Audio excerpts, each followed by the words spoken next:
Hey, discerning listeners, sister wives, let's watch. Family, we're going to get out of this heat. We're hitting Big Bear Lake in California. Are you all packed and ready to go to Meri's house? No.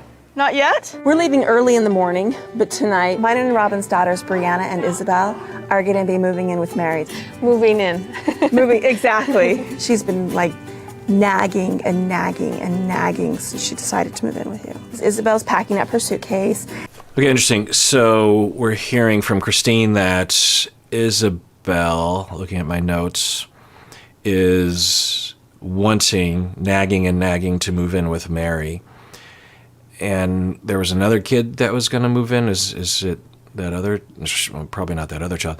But maybe we're going to hear something. But I'm wondering if for Isabelle, for all the kids, they had all the moms there all the time.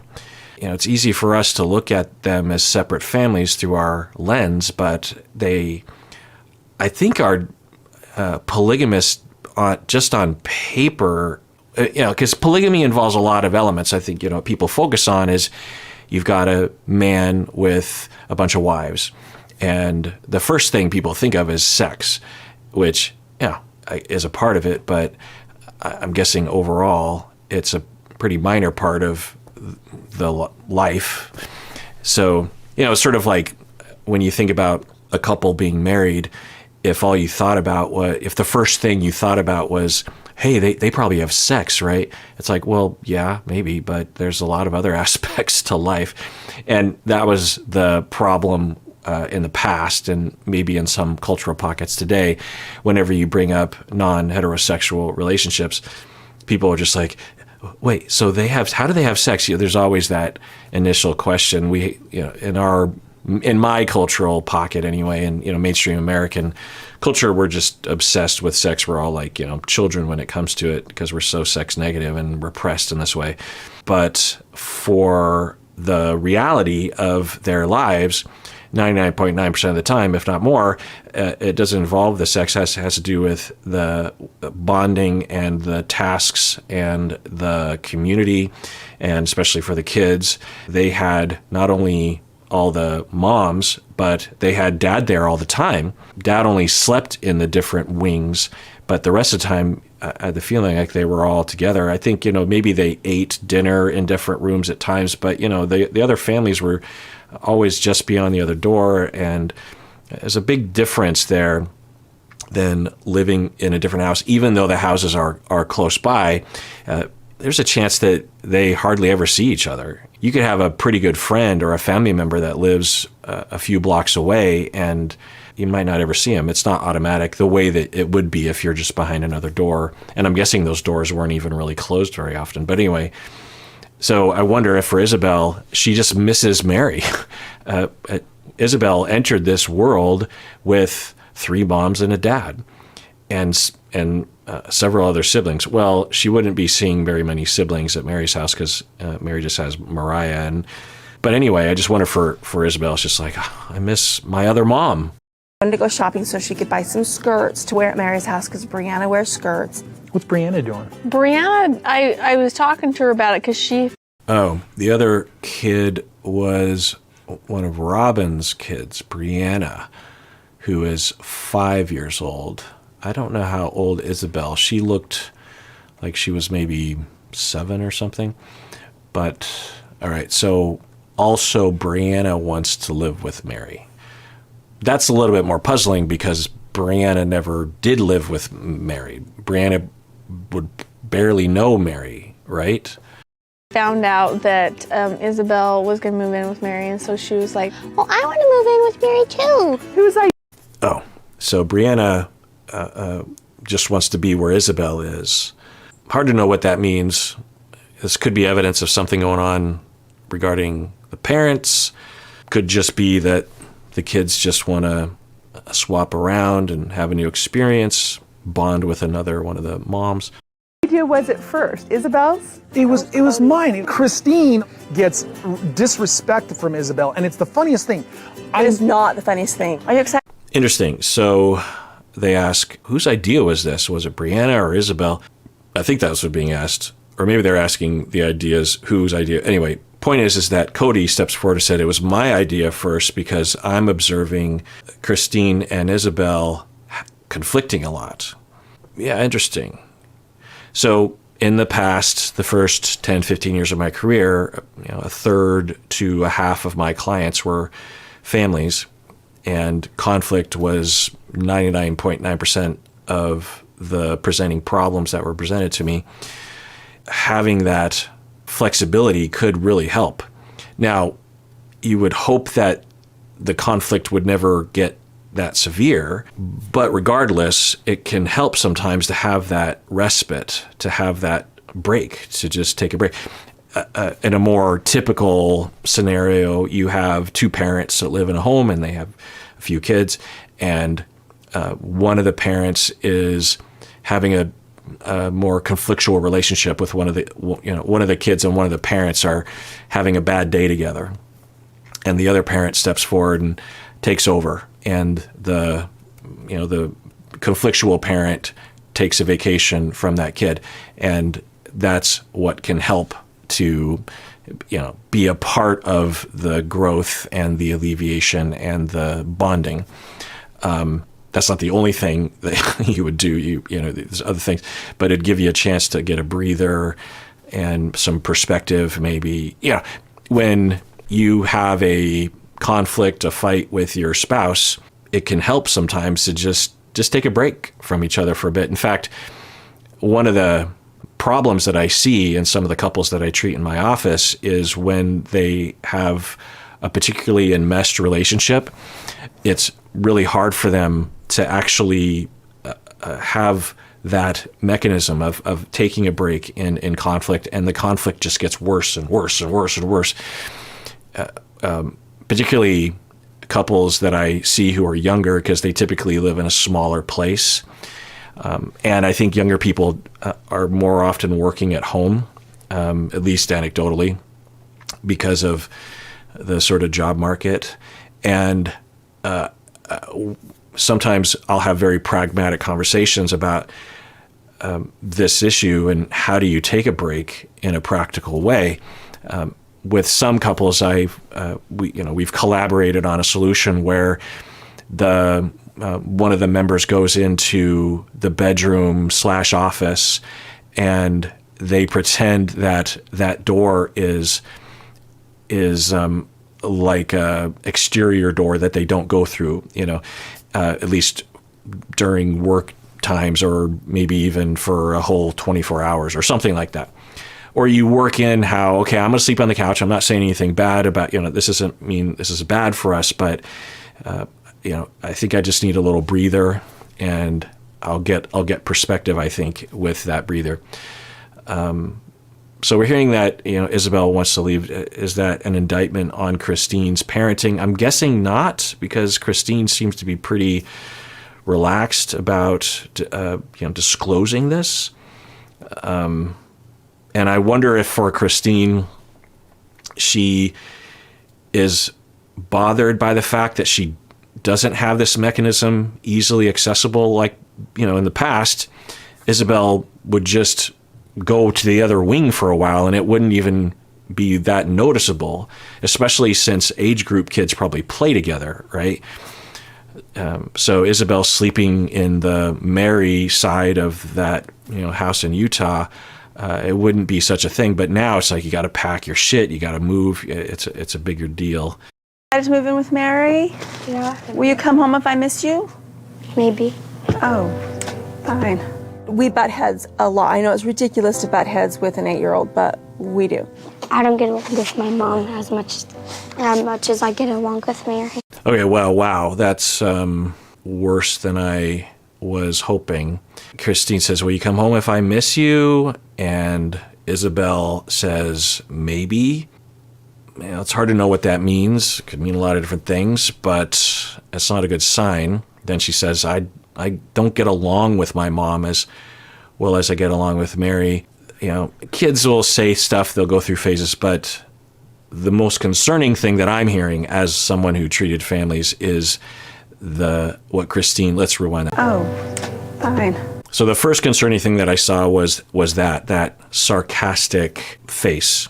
And Sarcasm and rolling one's eyes is very normal in our society, and in some circumstances it's totally fine. But in these situations, it can be so destructive. It can feel like a little silly expression, right? And certainly there are times when you can be sarcastic with your kids, even in semi-conflictual times, and it not come across. But it can come across in a very hostile manner. And this is something that you can all think about for yourself. And when I see it in my office, with couples, I will typically call it out as, okay, that's sarcastic. But, sarcasm can become so normalized that we don't even realize what's happening, what's really being communicated. And again, sometimes it's fine. Sarcasm can be wonderful in all sorts of situations. But for example, in this situation, kid is being asked and the kid says, well, maybe I'll miss you. And what's happening for Christine is that hurts her feelings. Now, she's an adult and she's the mom. So she has to manage that in a way that is not harmful to the child. It's not an equal relationship. And so what would be a better response from Christine? It would be something like, oh, well, I'm trying to think. Because you could, as a mom, as a parent in that situation, say, oh, well, that kind of hurts my feelings, but that's okay. Sometimes you need a break from someone or something like that. You could disclose that without burdening the child, but modeling that it's okay to have a reaction.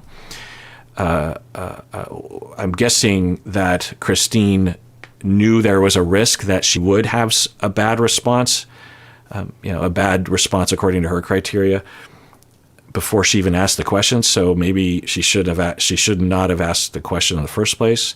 But I'm trying to think of a way of responding that would be okay without saying that hurts her feelings. She could say, oh, well, okay, I'm going to miss you because I love you, but I totally understand that you want to take a break and you want to go to Meri's house. And I think that that is wonderful, and I hope you have a really good time, something like that.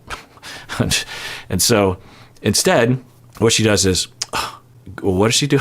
This episode is sponsored by BetterHelp. So whether we're aware of it or not, we are often comparing ourselves to other people.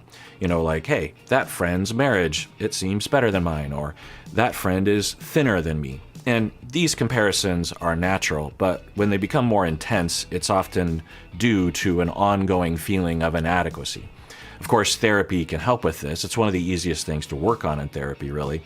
These comparisons are often just below the surface, and when we take the time in therapy to investigate these automatic thoughts, we are given a chance to really look at these and change these patterns.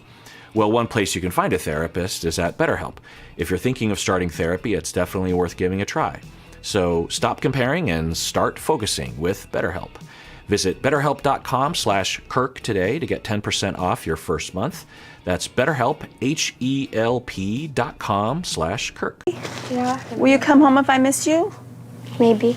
Oh, fine.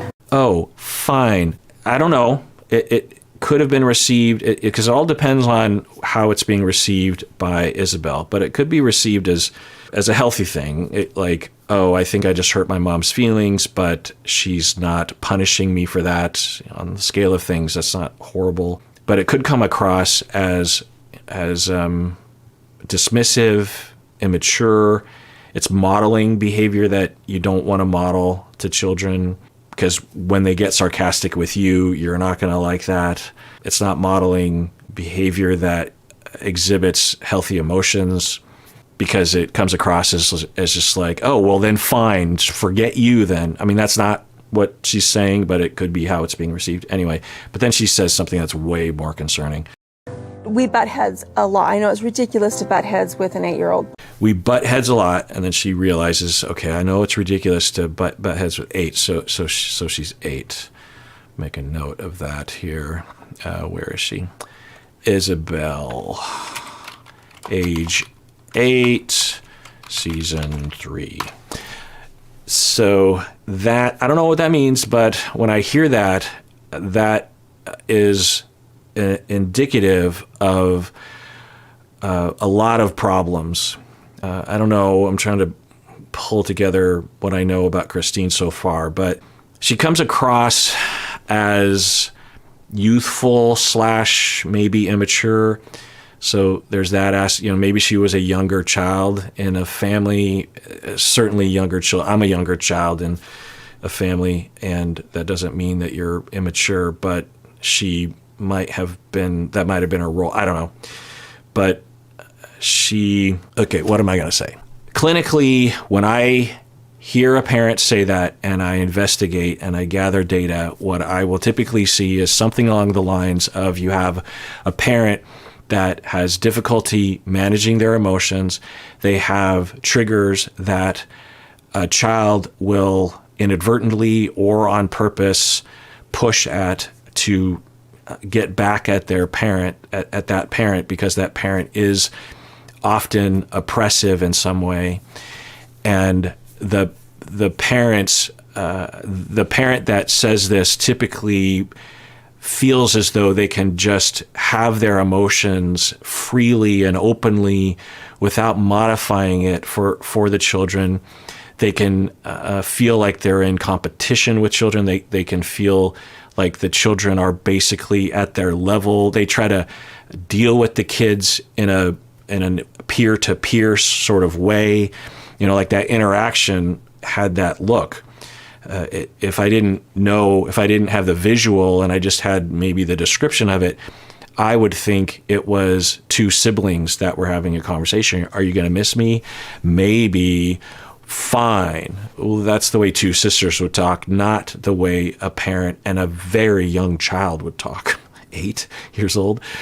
Now, can 8-year-old kids be difficult? Yes. As a therapist that was referred the worst of the worst, I can tell you, I've had to do therapeutic holds, is what we call them, on young children in session because they were being violent with me and others. I've had to physically restrain difficult children in a way that was not harmful to the child, but also prevented other people from being gravely and severely injured by the behavior. That's not typically what I have to do, but there have been times. So there are 8-year-olds that have good enough parents that are just going through a phase, or they went through some difficulties that are not we wouldn't blame the parents for, that result in that child, or the child has some sort of biological condition that can result in some 8-year-olds being extremely difficult, and the parent isn't necessarily to blame. So that can happen, and I don't know what sort of thing she's dealing with, but what is not encouraging is that she interprets it as we butt heads. So there's so many things I could talk about, about power struggles and about the sort of approach you have to parenting. Sometimes this can indicate, because she has other kids, Aspen, McKelty, Peyton, and Gwendolyn, and then Truly was just born. I'm pretty sure that's the list. But sometimes if you see this with one child, with Isabelle, then the other kids are dealing with a similar immature, overly reactive. When I said earlier about triggers, like I'm thinking of one particular mom that I worked with years ago. I don't know why she's popping into my head right now, but she butt heads with one of her kids, and the kid would trigger her by being a kid, by being a teenager, by being a middle schooler that was dismissive of their parents. The mom would go to this one particular kid and say, like, how was school? And the middle schooler would go, I don't know, and then walk off. That's very normal. If that triggers you, don't have kids, because that shit's going to happen a lot. And not all kids, but often. And so what that did to the mom that I'm thinking of is it would make her feel rejected. It would make her feel dismissed. And it was reminiscent of the way she was treated by her older siblings and her parents when she was young. And it made her go to a very dark place, which was very hard for her to manage prior to healing, at least somewhat from it. And then she would be sitting there dealing with that emotion and that triggering and, mild PTSD reaction, which happens. And a variety of different responses would happen, one of which was to go after the middle schooler, not in a overtly abusive way, but in an evasive way of like, what do you mean you don't know? Tell me, and sort of chase the middle schooler around. The middle schooler would escalate and say like, leave me alone.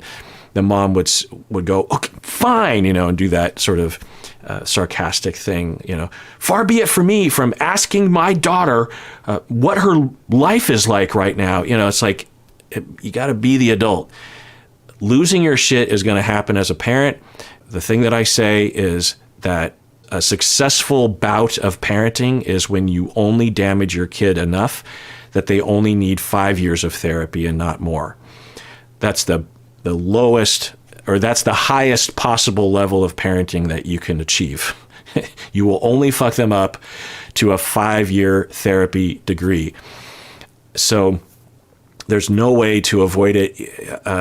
It's constant because parenting is second by second, and there's always conflicts happening. There's no way to win really as a parent. When you come to Y's in the road, like do I choose A or B? Sometimes neither is going to work for you and the kid and the other kids, and like someone's got to lose, and so the point is that that's what I'm thinking of is something like that Isabelle is triggering her somehow, is just my guess, some trauma of hers, and she doesn't have a way of framing it. She doesn't have the self-awareness or the self-control, and she's reacting. Then it sounds like Cody is observing this and saying, well, why don't, this is bothersome, I guess in a non-charitable perspective. It's getting in the way of Cody's time with her, and he's just selfishly like, just send the kid away. In a more charitable perspective, Cody is thinking, maybe there's another way here. Maybe we can get some relief and then revisit this or something. I don't know. Then it sounds like Christine is like, yeah, good. Send her to Meri's. I'm sure she loves Isabelle. I'm sure she does. I'm sure that there's a lot of, well, maybe we'll hear more here. But we do.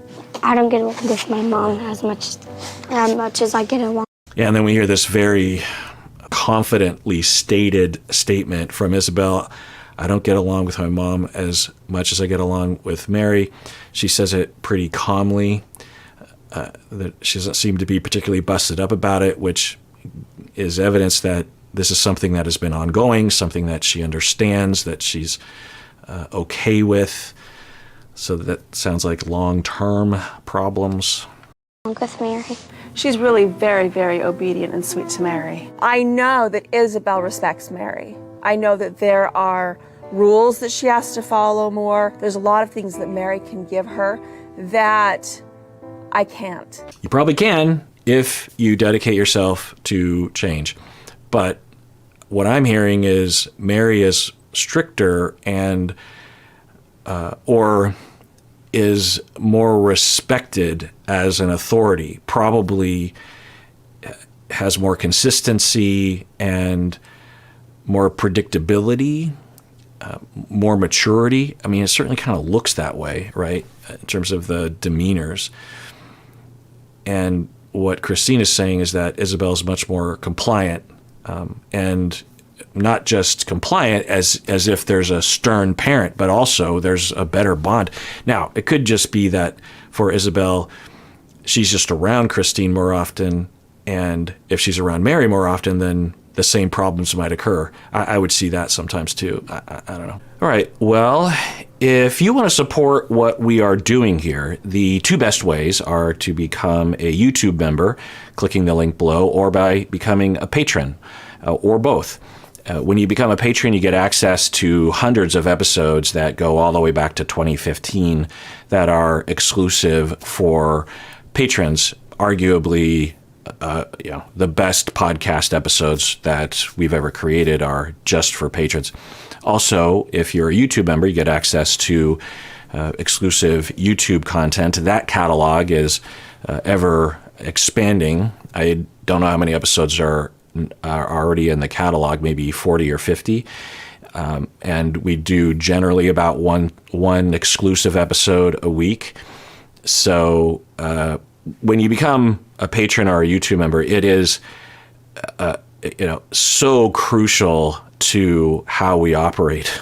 I'll just full disclosure: the majority of our money comes from those two things, mainly from Patreon at this point. But the YouTube membership has been slowly growing over time. So the way that I pay my bills, the way that my wife pays her bills, the way that my co-hosts and other employees, they pay some of their bills based on that money as well. And, we're a pretty small, kind of literally a mom and pop operation. And, every bit matters, believe me. And there's always a group of people every month that are canceling. So we need this constant new people signing up. So, only if you can afford it and only if you want to. But if you do, know that it means a lot. And particularly if you are a member or a patron for the long term, because then that's when we can predict things in the future and know how things are going. And also, full disclosure, I don't have extravagant spending habits. I have a very sensible car. This shirt is from Amazon Basics. I don't know how much it cost. Not a lot. And this is probably like one of the nicest shirts I have.